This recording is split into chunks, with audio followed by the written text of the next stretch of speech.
정말 이것만으로도 정말 제 오늘 모든 그 은혜의 분량이 다 채워진 듯한 기분이 듭니다. 정말 너무나 그 때문에 기쁘고, 또한 이제 사순절 첫 번째 주일로 정말 예수님의 그 고난과 그리고 예수님의 모든 사역들을 생각하는 그 주간을 시작함에 정말 이보다 좋은 시작이 없을 것 같다는 생각이 듭니다. 오늘 설교는 노아의 언약에 대한 말씀입니다. 성도님들께서는 이미 노아의 방주와 홍수에 대해서 잘 들어 알고 계실 것이라 생각합니다. 그럼에도 이 본문을 오늘 나누는 것에는 몇 가지 의미가 있습니다.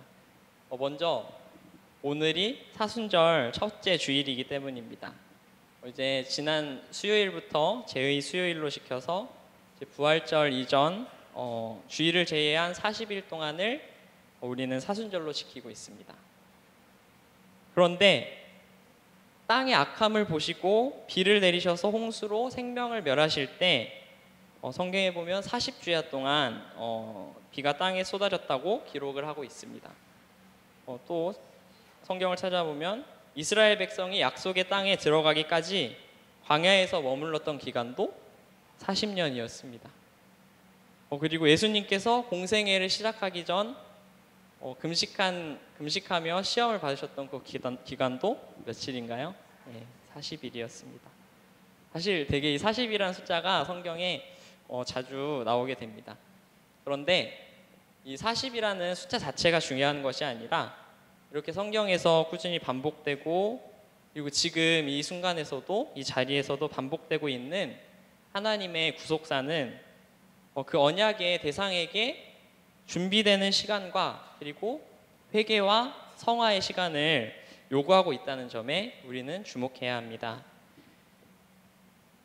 비록 성경에서는 40일, 40년으로 이 시간을 표현했지만 누군가에겐 죄악을 돌이키고 하나님과의 관계가 회복된 요 근래 몇 년의 시간이 이 시간이 될 수도 있습니다. 또 누군가에겐 정말 하나님께만 그 소망을 품고 살아온 인생 전체가 바로 이 40일이라는 40년이라는 시간이 될 수 있는 것입니다. 그래서 오늘 사순절을 이렇게 지나고 있는 우리가 노아의 본문을 통해 하나님께서 노아에게 언약하고 계시는 것을 우리가 받았을 때 하나님의 구속사에 우리가 함께하고 있다는 것을 하나님이 우리 함께하고 계시다는 것을 확신하는 귀한 시간이 되시기를 축복합니다. 둘째로 오늘 노아의 본문을 나누는 것에는 교회론적인 의미가 있습니다.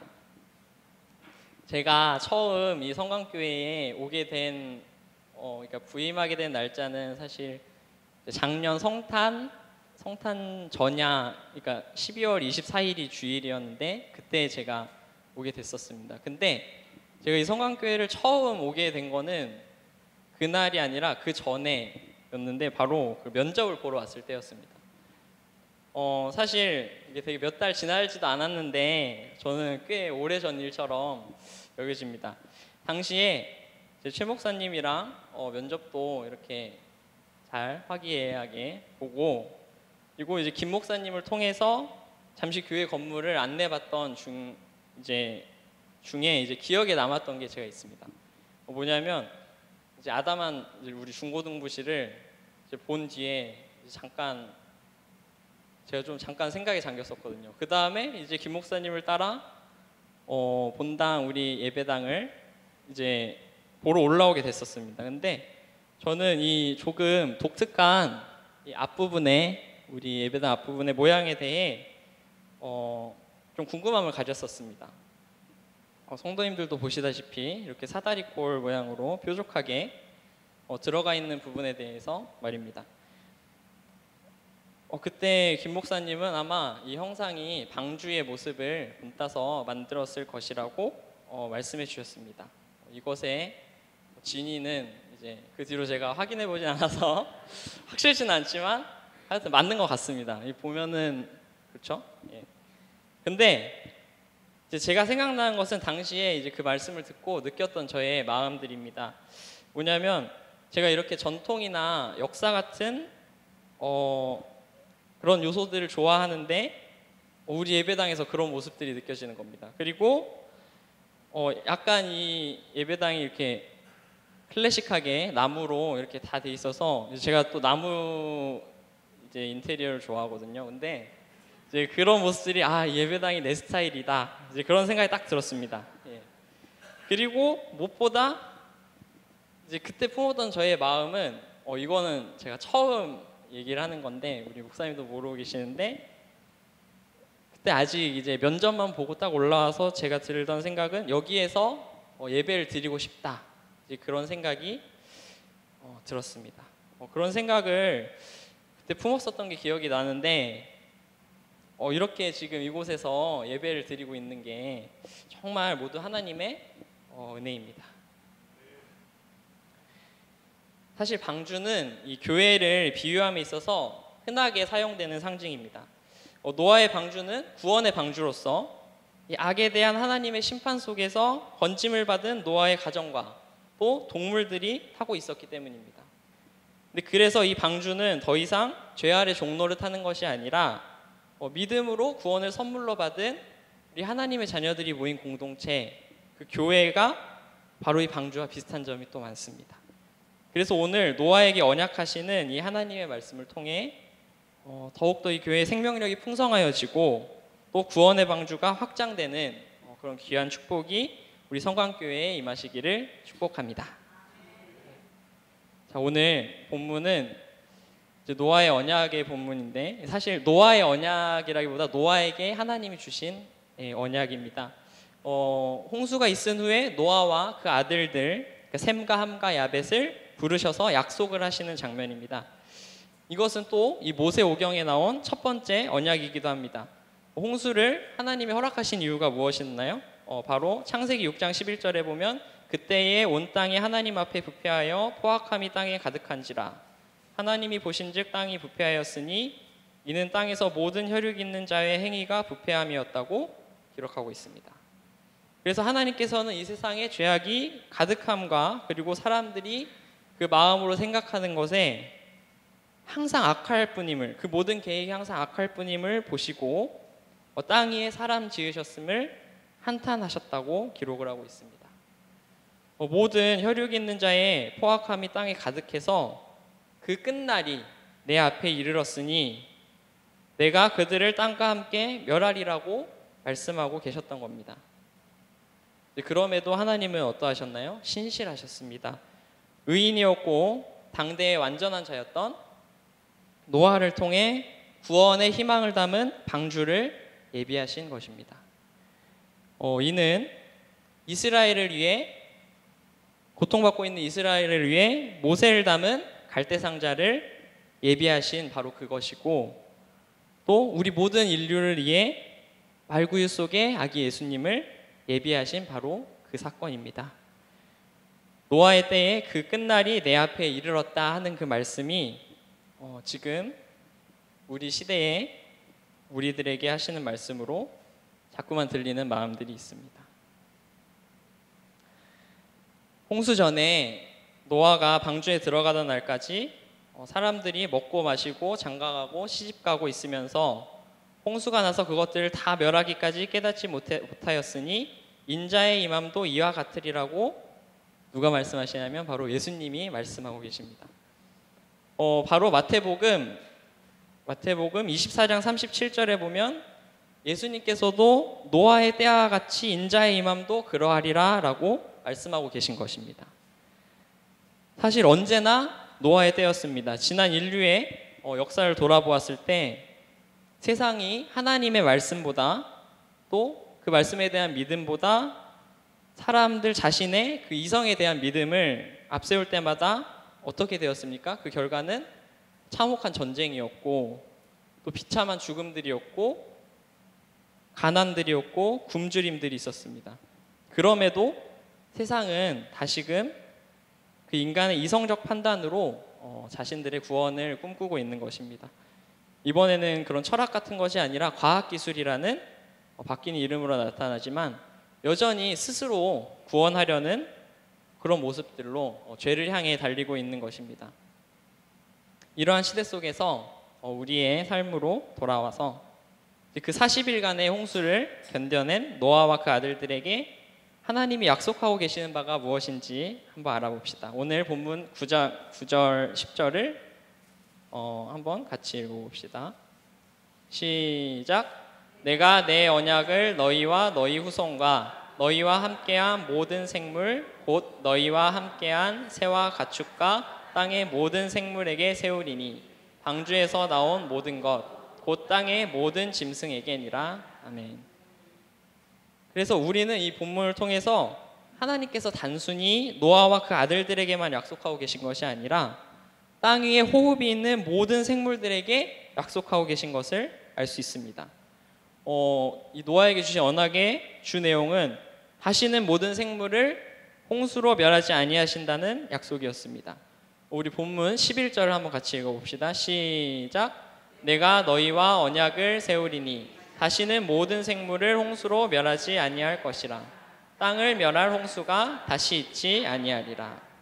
그래서 이 하나님이 언약하신 이 말씀 속에는 땅의 악함을 보고 또 사람 지음을 한탄하셨던 하나님이 이제는 새로운 방법으로 그 구원을 이루어 가시고자 하는 마음을 우리가 그 전달을 받을 수 있는 것입니다.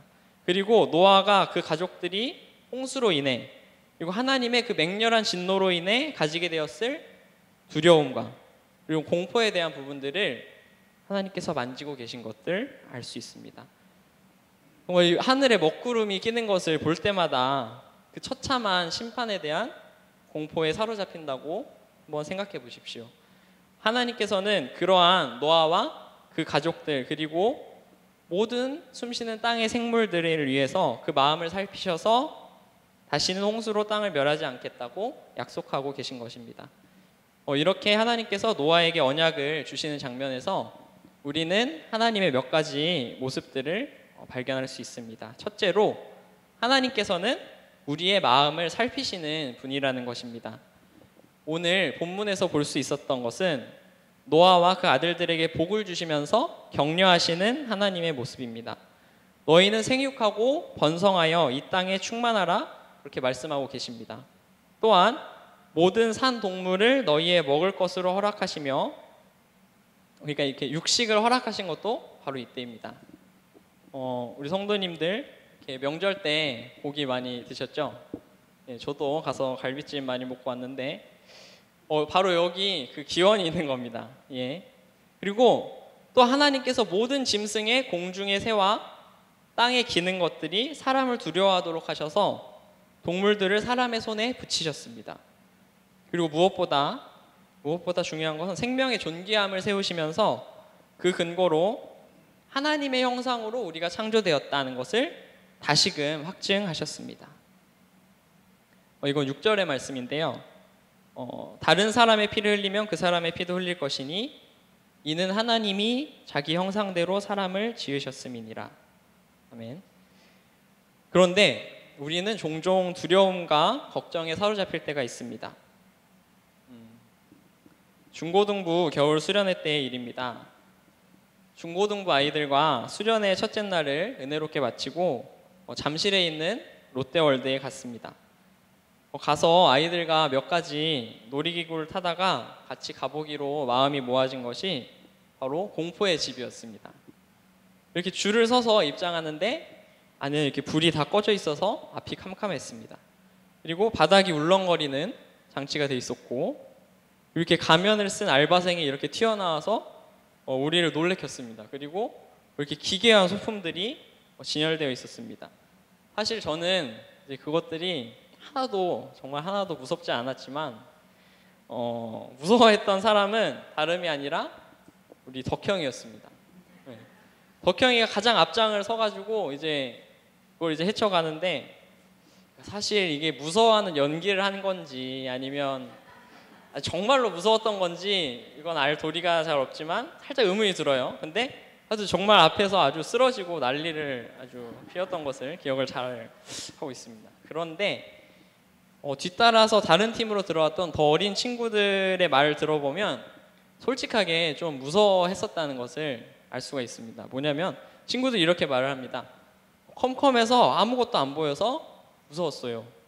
그리고 벽장 뒤에 숨어 있는 그 처녀 귀신 알바생을 보고 무서웠어요. 그리고 그래서 서로 이렇게 같이 붙잡고 빠져나왔어요. 그리고 심지어 보영이는 안에서 주기도문을 외우고 찬양까지 불렀다고.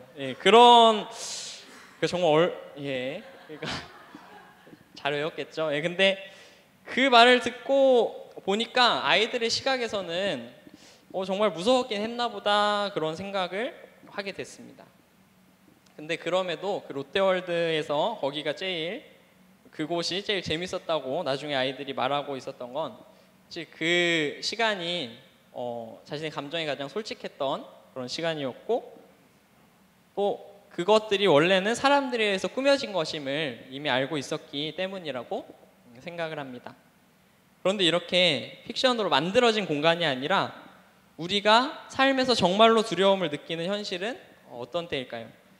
일반적으로 우리는 알지 못하는 상황에 처할 때 불확실한 미래에 대해서 그리고 진로에 대한 고민에 대해서 두려움을 느끼곤 합니다.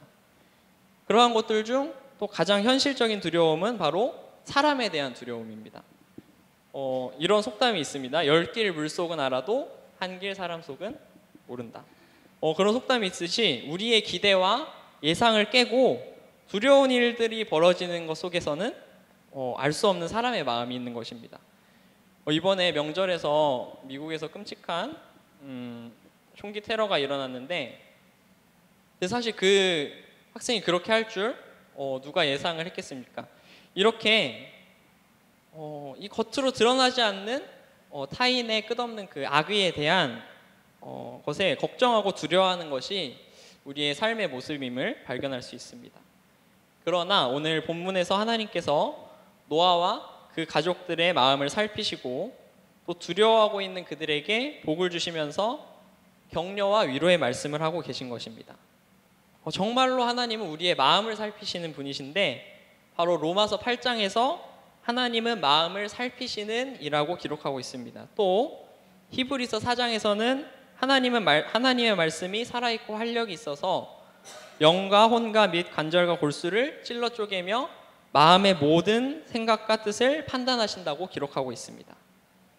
그리고 두려운 말씀이지만 하나님이 홍수로 이 땅을 쓸어버리시려 결정하신 그때에 살피신 것이 바로 세상이 죄악이 가득한데, 그것은 다름 아니라 사람들이 그 마음으로 생각하는 모든 계획이 항상 악할 뿐임을 보고 계셨다는 것입니다.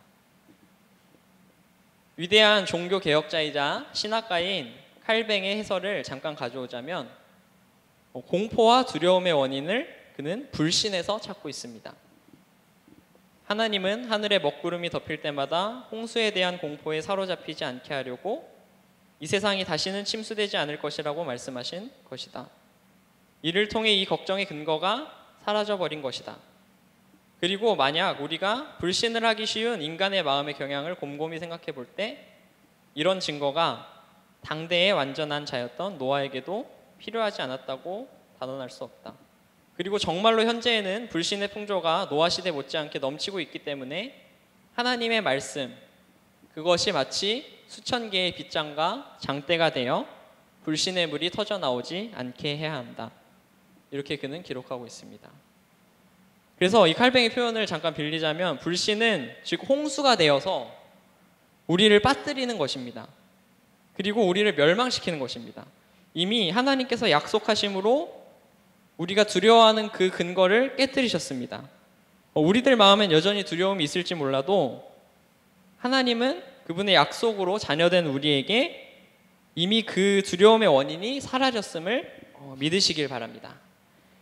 예수 그리스도의 십자가 아래서 악한 어둠의 권세 그리고 모든 마귀적인 권세들은 깨뜨려졌습니다. 하나님의 말씀을 고페르나무로 만든, 방주를 고페르나무로 만들었죠.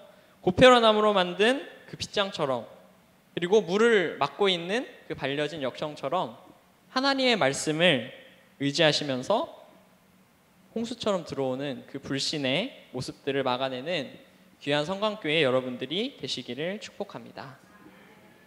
둘째로 하나님은 영원한 언약을 세우시는 분입니다. 우리 본문 12절을 같이 함께 읽어봅시다. 시작.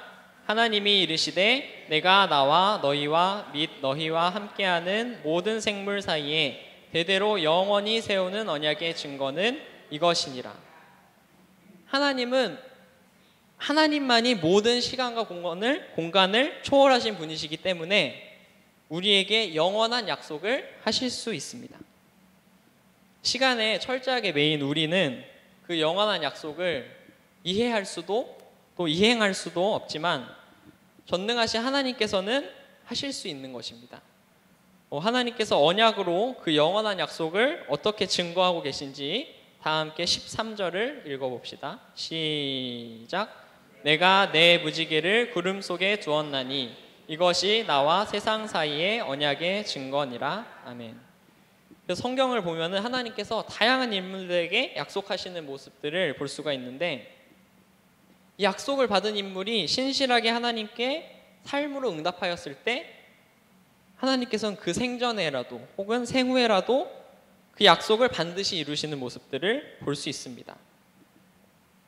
하나님이 아브라함을 부르실 때에 너로 큰 민족을 이루고 내게 복을 주어 내 이름을 창대하게 하리니 너는 복이 될 것이다 말씀하시고 그의 신실하게 응답한 아브라함은 그의 본토 친척 아비집을 떠났습니다. 그리고 이 아브라함에게 하나님의 언약이 임하는 것입니다. 아브라함아 두려워 말라. 나는 내 방패요 너의 지극히 큰 상급이다 하고 말씀하시면서 아브라함을 이끌고 밖으로 나오십니다. 그리고 하늘을 우러러 무별을 셀 수 있나 보라.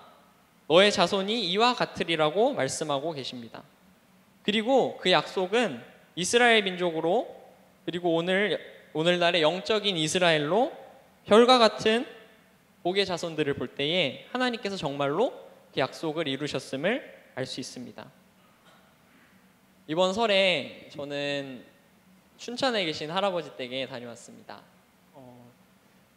할아버지 댁은 이제 내평리라는 춘천에 있는 내평리라는 산골 마을에 있는데 그것도 아주 산 깊숙이 있어가지고 정말 찾아가기도 어렵고 그럼에도 그곳은 아주 강원도의 그 청정 지역을 맛볼 수 있는 곳입니다. 근데 오랜만에 이제 많은 친척과 가족이 모여서 정말 풍성한 명절을 보낼 수 있었는데 함께 만두도 빚고 또 이렇게 식탁도 나누고 그리고 예배도 드리면서 그 모든 시간이 참 행복했습니다.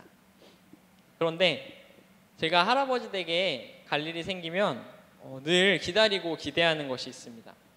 그것은 맛있는 갈비도 아니고 또 이렇게 고소한 전도 아닌데 다름 아닌 밤하늘의 별입니다. 할아버지 댁이 워낙 산 위에 이렇게 있어가지고 또 그곳의 공기가 청정해서 그런지 밤하늘의 별이 그렇게 잘 보이는 것입니다.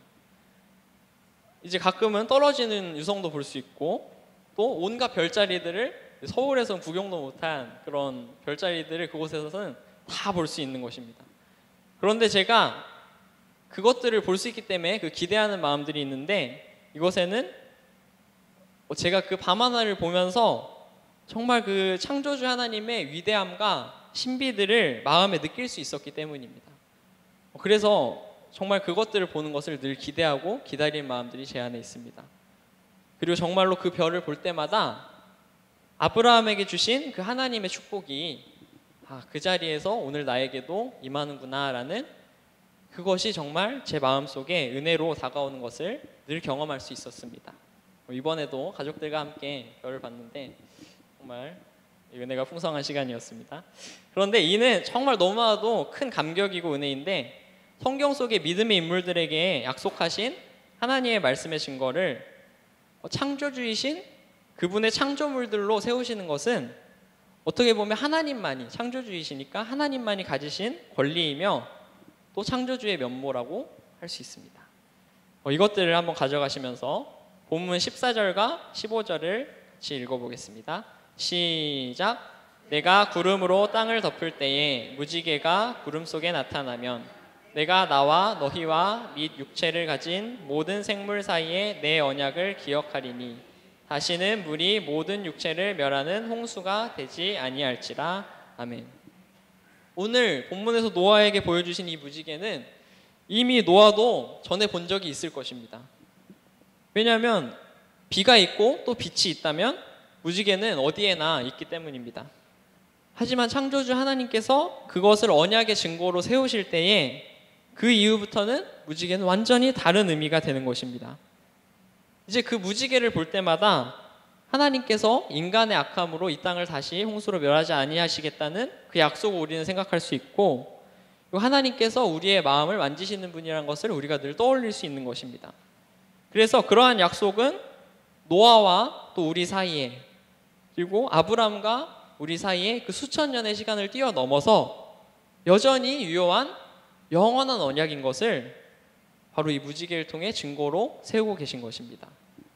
이 영원한 언약의 증거들을 믿음으로 가져가시는 성강교회 성도님들이 되시기를 축복합니다. 이제 마지막으로 여기 영원한 언약 중 가장 확실하며 신비로운 증거가 있습니다. 바로 그 증거는 예수 그리스도입니다. 요한복음 1장의 말씀입니다. 태초에 말씀이 계시니라. 이 말씀이 하나님과 함께 계셨으니 이 말씀은 곧 하나님이시니라. 만물이 그로 말미암아 지은 바 되었으니 지은 것이 하나도 그가 없이는 된 것이 없느니라. 그 안에 생명이 있었으니 이 생명은 사람들의 빛이라. 빛이 어둠에 비치되 어둠이 이기지 못하였더라. 말씀이 육신이 되어 우리 가운데 거하심에 우리가 그의 영광을 보니 아버지의 독생자의 영광이요 은혜와 진리가 충만하더라. 하나님의 독생자이며 말씀이신 예수님께서 성육신하셔서 이 땅에 오신 것은 우리가 믿고 전파해야 할 가장 크고 확실한 증거입니다. 더욱이 하늘 보좌를 다 버리고 낮은 이 땅에 우리 인간의 몸으로 오신 것에 우리는 감격할 수밖에 없는 것입니다.